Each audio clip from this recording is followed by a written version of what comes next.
বর্তমানে আমরা যেটাকে সিরিয়া নামে চিনি, রাসূলুল্লাহ সাল্লাল্লাহু আলাইহি ওয়াসাল্লামের যুগে এই এলাকাকে বলা হয়তো শাম। তবে এর অঞ্চলটা আরেকটু বড় ছিল, ব্যাপক ছিল। যেমন বর্তমান ফিলিস্তিন, জর্দান, লেবানন এবং যেটা সিরিয়া নামে আমরা বর্তমানে চিনি, এই গোটা এই চারটা রাষ্ট্র মিলে ছিল তখন শাম, বিলাদুস শাম, শাম দেশ। আল্লাহ রসুল তার জীবদ্দশায় ব্যবসার জন্য কয়েকবার সিরিয়াতে গিয়েছেন, এই শামে গেছেন। বর্তমান সুরিয়া বা সিরিয়া এটাই হলো রসুলের যুগের শাম। এই শাম দেশ সম্পর্কে রসুলের অনেক হাদিস আসছে, অনেক ভবিষ্যৎবাণী আসছে। বর্তমানে তো এটা কয়েকটা দেশে খণ্ড বিখণ্ড। বর্তমানে সিরিয়ার পূর্বে আছে ইরাক, পশ্চিমে হলো লেবানন, উত্তরে হলো তুরস্ক, আর দক্ষিণে হলো জর্দান। দক্ষিণ পশ্চিমে সেখানে ইসরায়েলের সাথে কিছু বর্ডার আছে, এটা গোলান বলে, গোলান মালভূমি। মূলত এটা বাফার জোন। বাফার জোন অর্থ হলো সেখানে কোনো মারামারি কাটাকাটি করা যাবে না, বর্ডার এলাকা। তো বাফার জোন থাকলেও দীর্ঘদিন যাবৎ এই গোলান মালভূমিটা অবৈধভাবে ইসরায়েলের দখলে। এবং আপনারা জেনেছেন বাশার আল আসাদ পালানোর পরে 24 ঘন্টায় এই ইসরায়েলের বাহিনী অন্তত 500টা বড় বড় ভবনে তারা আক্রমণ করে মাটির সাথে মিশাই দিয়েছে। এবং তারা ওই মালান ভূমি অতিক্রম করে সিরিয়ার ভিতরে প্রবেশও করেছে, আরও প্রবেশ করার ইচ্ছা করতেছে। মূলত বাশার আল আসাদ এবং তার বাবা হাফিজ আল আসাদ 50 বছরের বেশি সময় ধরে এই সিরিয়া শাসন করতেছে। 2000 সালে সম্ভবত এই বাশার আল আসাদ ক্ষমতায় আসে। 2010-এ যখন আরব বসন্ত হয়, আরবের বিভিন্ন দেশে সে দেশের শাসকদের জুলুমের বিরুদ্ধে প্রান্তিক জনগোষ্ঠী আওয়াজ তোলে, আন্দোলন করে। তিউনিসিয়া, মিশর সহ বিভিন্ন দেশে তারা সফল হলেও সিরিয়াতে সফল হয়নি আরব বসন্ত। সে দেশের সেনাবাহিনী এবং বিশেষ করে ইরান এবং রাশিয়ার সমর্থনে এই বাশার আল আসাদ টিকে ছিল। বাশার আল আসাদ হলো শিয়া মতাদর্শী আকিদায়।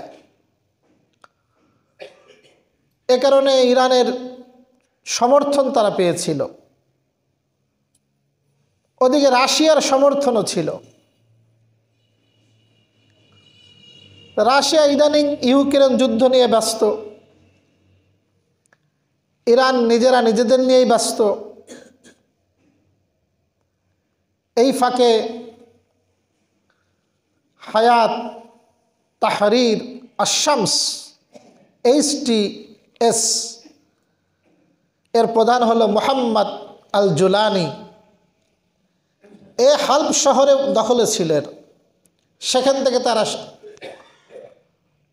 লং মার্চ করে আসতে থাকে। 12 দিনের মাথায়, 11 বা 12 দিনের মাথায় আল্লাহ পাক তাদেরকে দখলে দিয়ে দেন, সিরিয়া বিজয় হয়ে যায়।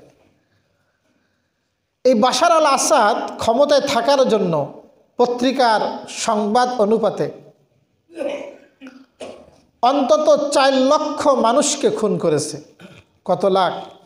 4 লাখ মানুষ এর হত্যাকারী। অন্তত 1,40,00,000 মানুষ দেশ ছেড়ে যেতে বাধ্য হয়েছে, রিফিউজি। তুরস্কে, কেউ চলে গেছে সৌদিতে, মিশরে। তারা আজকে নিজের দেশ ছেড়ে মানবতার জীবনযাপন করতেছে, ভিক্ষা করে। অসংখ্য অগণিত মানুষকে জেলখানায় পুরছে, জেলখানায় নির্যাতন করছে। কিন্তু যে কোনো মূল্যে, যে লক্ষ লক্ষ মানুষকে খুন করে হলেও সে চাইছিল যে কোনো মূল্যে ক্ষমতায় টিকে থাকবে। তার উদ্দেশ্য ছিল আমার ক্ষমতা। আল্লাহ সুবহানাহু ওয়া তাআলা যখন ইচ্ছা করেন তখন বিশ্বের শক্তির আর কোনো পরোয়া করেন না। আল্লাহ সুবহানাহু ওয়া তাআলা তাকে বিজয় দিলেন। লক্ষ্য করেন, এই সিরিয়া বা শাম, এটা নিয়ে আমাদের অনেক আকর্ষণ আছে। অসংখ্য নবী রসুল, বরং আল্লাহ পাক যত নবী রসুল পাঠিয়েছেন তার অধিকাংশ নবী রসুলের জন্মভূমি, মাতৃভূমি, বেড়ে ওঠা, লালন পালন, হিজরত সব এই সিরিয়ার মধ্যে হয়েছে। অসংখ্য অলি বুজুর্গদের বসবাস এই সিরিয়ার মধ্যে। অনেক পুরাতন শহর কিন্তু এই সিরিয়া। আল্লাহ সুবহানাহু ওয়া তাআলা কোরআনে কারীমের মধ্যে সূরাতুল ইসরায় এই বিষয়ে আল্লাহ পাক বলেছেন। আল্লাহ পাক বলেন, সুবহানাল্লাযী আসরা বিআবদিহি লাইলাম মিনাল মাসজিদিল হারাম। মহাপবিত্র আল্লাহ, যিনি তার বান্দাকে রাতের কিছু অংশে ভ্রমণ করিয়েছিলেন মসজিদে হারাম থেকে মসজিদে আকসায়। কোথায়? মসজিদে আকসায়। আল্লাহ বলেন, আল্লাযী বারাকনা হাওলাহু, যে আমি আল্লাহ যে মসজিদে আকসার চতুর্পার্শ্বে বরকত দান করেছি। সুবহানাল্লাহ। এই যে চতুর্পার্শ্বে যে ভূমি, এই সব সিরিয়া, যেটা বর্তমান জর্দান, এ সবই অন্তর্ভুক্ত। তো আল্লাহ রাব্বুল আলামিন কোরআনে কারিমে ইঙ্গিতে এই ভূমির কথা বলেছেন। এই ভূমিতেই হাসরের ময়দান হবে। এবং রাসূল কারীম সাল্লাল্লাহু আলাইহি ওয়াসাল্লামকে প্রশ্ন করা হলো, আবু উমামা থেকে বর্ণিত, কুলতু ইয়া নবী আল্লাহ, মা কানা আউয়ালু বাদি আমরিক। হে রাসূল, আপনি যে আসবেন, আপনি যে নবুয়ত পাবেন, এর সূচনা কোথার থেকে হয়েছে? আপনি যে আসবেন দুনিয়াতে, সূচনা কোথায়? রাসূল 3টা কথা বলেন, আমি আসব কেন? ক্বালা দাওয়াতু আবি ইব্রাহিম।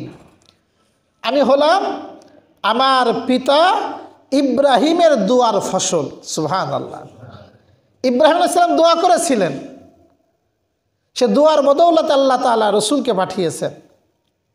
2, অবুশরা ঈসা, আমি যে আসব এর সুসংবাদ ঈসা দিয়ে গেছেন। 3 নম্বর, রাআত উম্মি আন্নাহু ইয়াখরুজু মিনহা নূরুন। আমার মা দেখেছিলেন, আমি যখন মায়ের পেটে, যে তার থেকে একটা নূর বের হচ্ছে, আজাত মিনহা কুসুর শাম, যেই নূরে শামের প্রাসাদগুলো আলোকিত হয়ে গেছে। আমার ওই নূর থেকে সিরিয়ার প্রাসাদগুলো আলোকিত হয়ে গেছে। ইবনে কাসির রহিমাহুল্লাহ এই হাদিসের ব্যাখ্যায় বলেন, শামকে আল্লাহ রসুল তাখসিস করলেন কেন, বিশেষ করে সিরিয়া বললেন কেন? বোঝা যায় তার নূর এবং তার দ্বীন স্থিতি লাভ করবে এই সিরিয়াতে। এই শামে আল্লাহ রসুলের জীবদ্দশা শাম মুসলমানদের দখলে ছিল না। রসুল করিম সাল্লাল্লাহু আলাইহি ওয়াসাল্লাম একটা যুদ্ধ পরিচালনা করেছিলেন সাহাবীদের মাধ্যমে, যেটাকে বলা হয় গাজওয়ায়ে মুতার যুদ্ধ। এই যুদ্ধটা জর্দানে হয়েছিল, যেটা তৎকালীন সিরিয়ার অন্তর্ভুক্ত, কিন্তু এর বেশি রসুল যেতে পারেননি। এরপরে সিদ্দিক আকবরের খেলাফতকালে আরও আংশিক মুসলমানদের দখলে আসে। এরপরে ওমরে ফারুকের খেলাফতকালে ইয়ারমুকের যুদ্ধের পর গোটা সিরিয়া মুসলমানদের দখলে ছিল, মুসলমানরা শাসন করত। উসমান রাদিয়াল্লাহু তাআলা আনহুর খেলাফতকালে এই গোটা সিরিয়া বা শামের গভর্নর ছিলেন হযরত আমিরে মুআবিয়া রাদিয়াল্লাহু তাআলা আনহু, যিনি ছিলেন কোরআনের কাতেব, লেখক। কোরআনের লেখক এরকম খুব অল্প কয়েকজন সাহাবী ছিলেন। বিখ্যাতের মধ্যে 20 থেকে 21 জন সাহাবী কোরআন লিখতেন। তার মধ্যে একজন ছিলেন বিখ্যাত আমিরে মুআবিয়া রাদিয়াল্লাহু তাআলা আনহু। উনি সিরিয়ার গভর্নর ছিলেন। যখন উসমান রাদিয়াল্লাহু তাআলা আনহু শহীদ হন 35 হিজরিতে, তখনও তিনি সিরিয়ার গভর্নর। আলী খলিফা হলেন। আলীর সাথে হযরত মুআবিয়ার পারস্পরিক ইখতিলাফ শুরু হলো।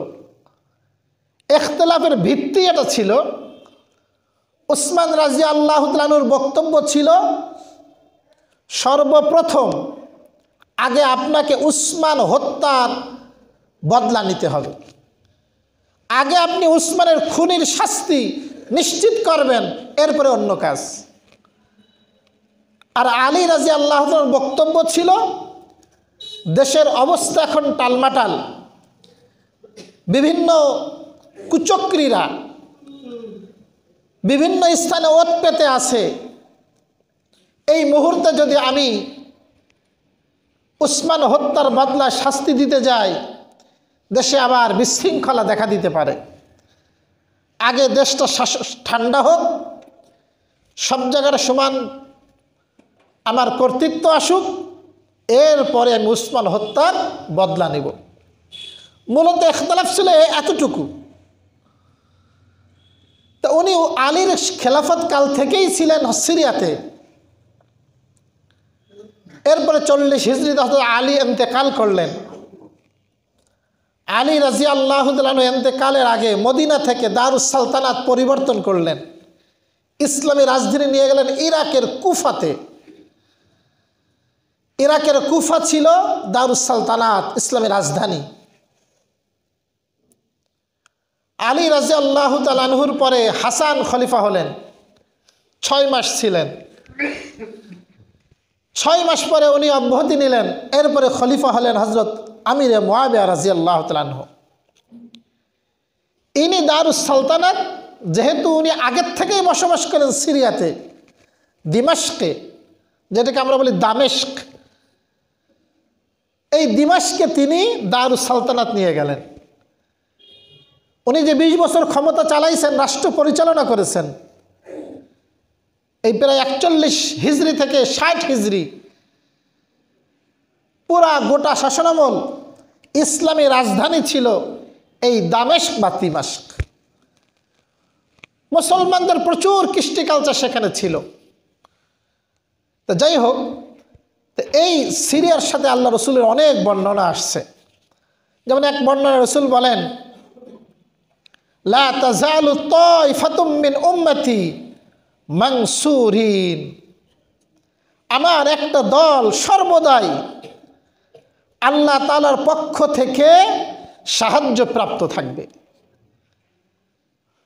একটা দল সবসময় হকপন্থী থাকবে এবং ওই দলটা আল্লাহ তাআলার পক্ষ থেকে সাহায্য প্রাপ্ত হবে। লা ইয়াদুররুহুম মান খাযালাহুম, যারাই তাদেরকে ক্ষতি করতে চায়, লাঞ্ছিত করতে চায়, নবী বলেন তারা তাদেরকে পরাজিত করতে পারবে না, ক্ষতি করতে পারবে না। কতক্ষণ? হাত্তা তাকুমাস সাআ, কিয়ামত প্রতিষ্ঠা পর্যন্ত। তাহলে কিয়ামত প্রতিষ্ঠা পর্যন্ত একটা দল সবসময় হকের পরে থাকবে, আল্লাহর পক্ষ থেকে সাহায্যপ্রাপ্ত থাকবে।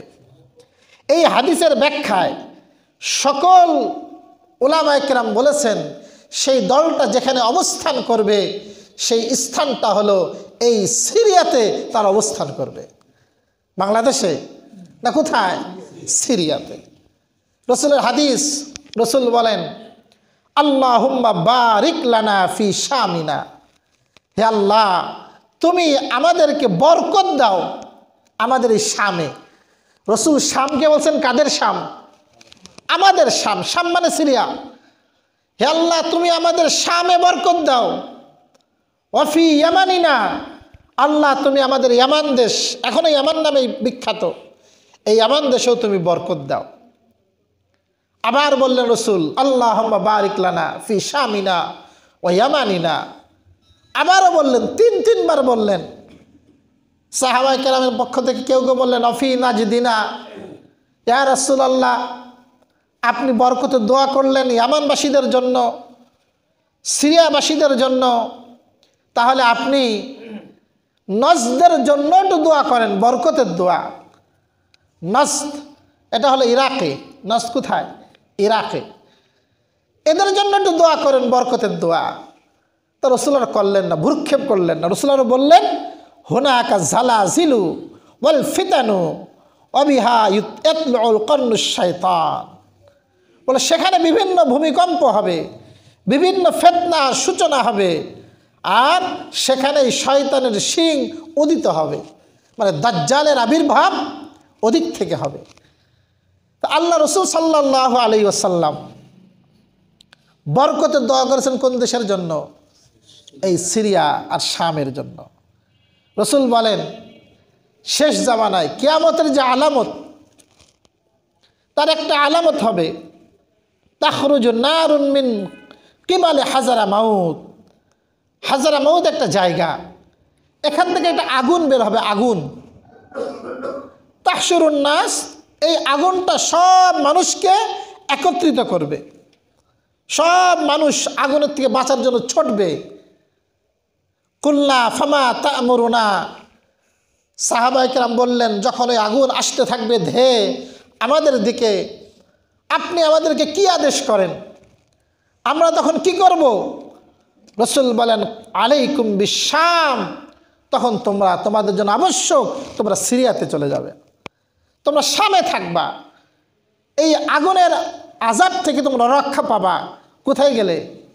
শামে গেলে, সিরিয়াতে গেলে। তো আল্লাহ রসুল সাল্লাল্লাহু আলাইহি ওয়াসাল্লাম এই শামের কথা বলেছেন। আরেকটা হাদিসের মধ্যে আসছে কিয়ামতের আগে যখন দাজ্জালের আবির্ভাব ঘটবে, দাজ্জাল এমনভাবে দেশ শাসন করতে থাকবে, সারা বিশ্ব সব ওর দখলে চলে আসবে, সারা বিশ্বের মধ্যে ফিতনা ফাসাদ চলতে থাকবে, ওর ক্ষমতা সব। ওই মুহূর্তে আল্লাহ সুবহানাহু ওয়া তাআলা হযরত ঈসা আলাইহিস সালামকে পাঠাবেন। কাকে পাঠাবেন?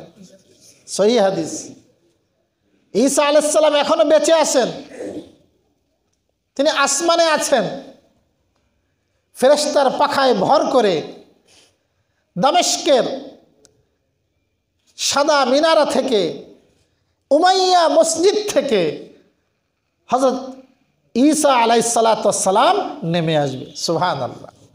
যেই মসজিদ থেকে নেমে আসবে উমাইয়া মসজিদ, সেই মসজিদটা দিমাশকে এখনো আছে। এবং মুহাম্মদ আল জুলানি এই যে প্রথম ভাষণ দিল, দিমাশক জয় করার পরেই প্রথম ভাষণ দিল যে মসজিদে সালাত আদায় করে, এইটা ওই মসজিদ। সুবহানাল্লাহ। ওই মসজিদটা এখনো আছে। তো এই ঈসা আলাইহিস সালাম আগমনের আগে এই এলাকাটা মুসলমানদের দখলে থাকবে, সব মুসলমানরা জড়ো হবে সেখানে। আর ইরাকের এই দিকে দাজ্জালের আবির্ভাব থাকবে, দাজ্জাল ফিতনা ছড়াইতে থাকবে। ও ফিলিস্তিনেও আসবে, মসজিদে আকসা তার আশপাশে থাকবে। ঈসা আলাইহিস সালাম আসবেন আর দাজ্জালকে খুঁজতে থাকবেন। খুঁজতে খুঁজতে খুঁজতে খুঁজতে বাবুল লুদ একটা জায়গা, বাবুল এখনো এই নামটা এই নামেই আছে। এই জায়গাটাকে মসজিদে আকসার কাছেই হযরত ঈসা আলাইহিস সালাম দাজ্জালকে পাবে, আর দাজ্জালকে ওই জায়গায় হযরত ঈসা হত্যা করবে। আল্লাহ রাব্বুল আলামিন দাজ্জালের মাধ্যমে, দাজ্জাল নিহতের মাধ্যমে এই ফিতনা ফাসাদ একেবারে নিশ্চিহ্ন করে দিবেন। এরপরে পৃথিবীতে আর কোনো ফিতনা থাকবে না।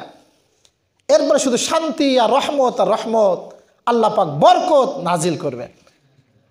তাহলে ঈসা আলাইহিস সালাম আসবেন, এটা সত্য। মাহদী আসবেন, এটা সত্য। এবং ঈসার মাধ্যমে আল্লাহ রাব্বুল আলামিন পৃথিবীতে আবার শান্তি প্রতিষ্ঠা করবেন, এই ভবিষ্যৎবাণী করে গেছেন কে? রাসূল করিম সাল্লাল্লাহু আলাইহি ওয়াসাল্লাম। এগুলো সত্য।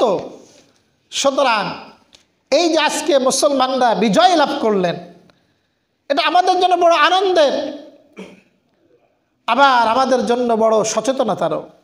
এই যে একটু আগে বললাম আপনাদেরকে যে সেখানে বোম্বিং করা হচ্ছে। এতদিন পর্যন্ত ইসরায়েলি চাইতো না আসাদ আর বাশার সরকারকে, বাশার আল আসাদকে ওরাই চাইতো না, যেহেতু ইরান সমর্থিত। এদিক থেকে ইরানের আক্রমণ, ওদিক থেকে ওদের আক্রমণ, এই ভয়টা চাইতো না। আবার ওরা যখন দেখছে ওরা চলে গেছে, এরা আবার হামলা করে কিনা, আগের থেকে যত গোলা বারুদ ছিল, অস্ত্র ছিল, সব নষ্ট করে দিয়েছে এই ইসরায়েল। কোন নিয়ম নীতির কোনো তোয়াক্কা করা লাগে না ওদের। মুসলমানদের মারতে হলে কি করা লাগে না? কোনো নিয়ম নীতি মারা লাগে না। এই যে ভারতের সাথে বাংলাদেশের দ্বন্দ্ব চলতেছে, ভারতের যে শক্তি সামরিক, উপর থেকে যদি 4টা জঙ্গি বিমান পাঠায় দেয় আর 1 ঘন্টা বোম্বিং করে, বোম্বিং করে যদি চলে যায়, কিরা কি করবে? ওরে ওদের নামাও লাগবে না, উপর থেকে বোম্বিং করে চলে যাবে। ওই জঙ্গি বিমান ঠেকানোর শক্তি কি বাংলাদেশের এখনো আছে? আমার তো মনে হয় নাই। আর প্রচার করবো ওখানে জঙ্গিরা ছিল, ওখানে জঙ্গির অবস্থান করতেছিল, ভারতের বিরুদ্ধে চক্রান্ত করতেছিল হামলা করার জন্য। এটা দিয়ে মিডিয়ায় শিরোনাম। বিশ্ব ওদের, মোড়ল্লা সব ওদের, কোনো আওয়াজ নাই। গোটা ফিলিস্তিন তো প্রায় খাইয়েই ফেলছে। এখন চোখ পত্রিকায় লিখতেছে ফিলিস্তিন, এই যে আপনার সিরিয়ার দিমাশকের 25 কিলোমিটার আর দূরবর্তী এই পর্যন্ত চলে গেছে। তাহলে এই যে অবস্থাগুলো, এই জন্য মুসলমানদেরকে দোয়া করা দরকার, আর সবসময় সাহস রাখা দরকার যে আমরা মুজাহিদ জাতি, আমরা সবসময় ইমানের বলে বলিয়ান হব। সাহাবায়ে কেরাম সবসময় ইমানের বলে বলিয়ান ছিলেন, আল্লাহর পরে ভরসা ছিল, তাওয়াক্কুল ছিল। আর সাহাবায়ে কেরাম নিজেদের মধ্যে মজবুত ঐক্য ছিল, এমনভাবে তারা কাজ করছেন। সাহাবায়ে কেরাম আল্লাহর পরে ভরসা রাখছেন, আল্লাহ পাক মুসলমানদের বিজয় দান করছেন। তা আমরা আশা করতেছি ইনশাআল্লাহ সুম্মা ইনশাআল্লাহ, এই যে সিরিয়া আজকে যে মুসলমানদের দখলে আসছে মোহাম্মদ বিন জুলানির নেতৃত্বে, ইনশাআল্লাহ এই এলাকা আরও বিস্তৃত হবে ক্রমান্বয়ে। আস্তে আস্তে সেখান থেকেই একটা দল বের হবে, একটা বড় জামাত তৈরি হবে, এবং তারা ওই মালভূমি পাড়ি দিয়ে ইসরায়েলের পর হামলা করে ফিলিস্তিন ভূখণ্ডকে মুসলমানদের দখলে আবারও ফিরিয়ে আনবে। আপনি ইতিহাস দেখলে এটাই পাবেন। কিন্তু খালেদ আপনার সুলতান সালাউদ্দিন আইয়ুবী উনি যখন ফিলিস্তিন পুনরায় দখল করছিলেন ক্রুসেডদের হাত থেকে, ক্রুসেডরা তো দখল করে নিয়েছিল, উনি যখন দখলে নিয়েছিলেন ফিরে হিত্তিনের যুদ্ধে, হিত্তিনের যুদ্ধ বিখ্যাত যুদ্ধ, ইংরেজ ক্রুসেডদের সাথে মুসলমানদের যুদ্ধ, শোচনীয় পরাজিত হয়েছিল ইংরেজরা, ক্রুসেডরা, ওরা ধর্মীয় যুদ্ধ নাম দিয়েছিল, তারপরেও পারেনি। তো সুলতান সালাউদ্দিন আইয়ুবী উনি এই কাজ করছিলেন, ফিলিস্তিন দখল করার আগে ওই সিরিয়া ওর আশপাশ জর্দান ওই সব দখলে নিয়েছিলেন। কারণ আপনাকে ওদের আসার পথ হলো সাগর, লোহিত সাগর, ওই সাগরকে দখলে নিতে হবে, স্থলভাগ দখলে নিতে হবে। এই কাজটা উনি ভালো করে বুঝছিলেন। উনি আগে ওখান থেকে জয় করতে করতে আসছেন, এরপরে সুযোগ বুঝে ওনারা ঢুকে পড়ছিলেন। তো আজকে যখন সিরিয়া মুসলমানদের দখলে আসছে, ইনশাআল্লাহ ইনশাআল্লাহ অদূর ভবিষ্যতে মুসলমানদের এই মসজিদে আকসা পুনরুদ্ধার করার একটা রাস্তা এই সিরিয়া বিজয়ের মাধ্যমে আলহামদুলিল্লাহ বিজিত হয়ে গেছে। এবং সামনে খুব বেশি দিন নাই, আমি আগে এক জুমায় বলছি আপনাদেরকে, আল্লাহ রসুল বলেছেন এই আমার উম্মতের হায়াত কত দূর, যে আমার হায়াত হলো সারাদিন চলে গেছে, আমি আসছি আসরের সময়, আসর থেকে মাগরিব, সময়টা লম্বা না ছোট? ছোট। বলে আমার পূর্বে যারা চলে গেছে এগুলো ফজর থেকে আসর সময় অতিবাহিত হয়ে গেছে পৃথিবীর, আর পৃথিবীর আয়ু আছে আসর থেকে মাগরিব, রসুল বলে গেছে 1450 বছর আগে। তাহলে এখন শেষ পর্যায়ে না? এখন শেষ পর্যায়ে, আমরা কিয়ামতের অনেক কাছাকাছি চলে আসছি। এই জন্য আমাদের দায়িত্ব নিজেদের ইমানকে মজবুত করা, ইমানকে শক্তিশালী করা, নিজের ইমানের উপর অটল থাকা। আমার কখন কি হবে কেউ বলতে পারে না। এই জন্য মালাকুল মউত যেন এই মুহূর্তে না আসে, আমি প্রস্তুত নাই, এখনো আমি প্রস্তুত নাই, এখনো কালিমার ইমান আমার মধ্যে নাই, এখনো আমার ভিতরের মধ্যে ইমান নাই, রসুলের সুন্নাত নাই, এখন আমি দাড়ি কাটি, এখনো সুদ খাই, এখনো ঘুষ খাই, এখনো জুলুম করি। এইভাবে যদি আমি থাকি আর এই অবস্থায় যদি মালাকুল মউত এসে যায়, আমি কি জবাব দেব? এই জন্য ভাই প্রস্তুত থাকেন, সবসময় মৃত্যুর জন্য প্রস্তুত থাকা। মৃত্যুর জন্য যারা প্রস্তুত থাকে তাদেরকে কেউ পরাজিত করতে পারে না, তাদের হারানোর কিছু নাই, তাদেরকে পরাজিত কেউ করতে পারে না। সবসময় প্রস্তুত থাকা যে না, আজকে যদি মালাকুল মউত আসে আলহামদুলিল্লাহ আসুক, আমি তৈরি আছি, আমি হাজির আছি, তৈরি থাকবেন। এই জন্য আল্লাহ সুবহানাহু ওয়া তাআলা সারা বিশ্বের অমুসলিমদের চক্রান্ত থেকে মুসলিম উম্মাহকে আল্লাহ পাক হেফাজত করুন, আল্লাহ পাক আমাদের দেশকে হেফাজত করুন। আমিন। ওয়া আখিরু দাওয়ানা আনিল হামদুলিল্লাহি রাব্বিল আলামিন। একটা কথা ভাই সবাই লক্ষ্য করি, হাদিসের মধ্যেও আসছে তুহুর শাত্রুল ইমান, পবিত্রতা ইমানের অঙ্গ। রাসূল বলেন নাজ্জিফু আফনিয়াতা বুয়ুতিকুম, তোমরা তোমাদের বাড়ির আশপাশ পরিষ্কার পরিচ্ছন্ন রাখো। ঘরের মধ্যে পরিষ্কার, বাইরে নোংরা, এটা হলো ইহুদিদের খাসলাত। এই জন্য ইসলামের বিধান হলো নিজের ঘরও পরিষ্কার রাখা, আশপাশ আঙ্গিনাও পরিষ্কার রাখা। আমাদের মসজিদের সম্মানিত সভাপতি এবং পিটিআর সুপার মহোদয় উনি বলছেন আমাকে আপনাদেরকে এটা আরও